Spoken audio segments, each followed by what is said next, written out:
presented by Mathli Express Music.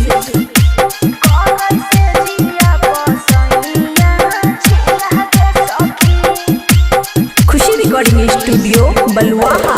जब जब याद आबै छै डोरै जिया गे सखी, जब जब याद आबै छै डोरै जिया गे सखी, करै से जिया पसैया छिया गे सखी, करै से जिया पसैया छिया गे सखी।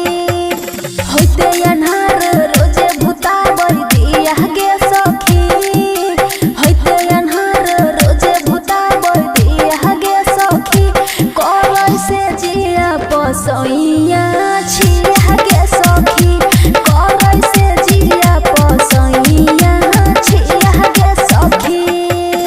DJ good Madhubani, DJ good करै से जिया करै से जिया पसैया छिया गे सखी।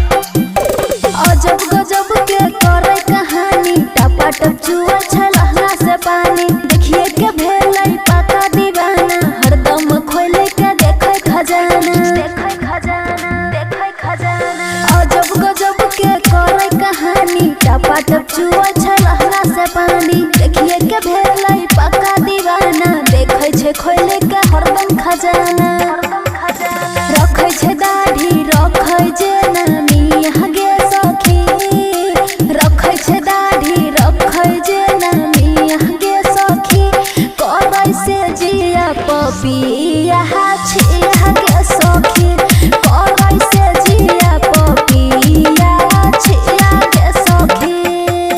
DJ good Madhubani, DJ good करै से जिया करै से जिया पपिया छिया गे सखी।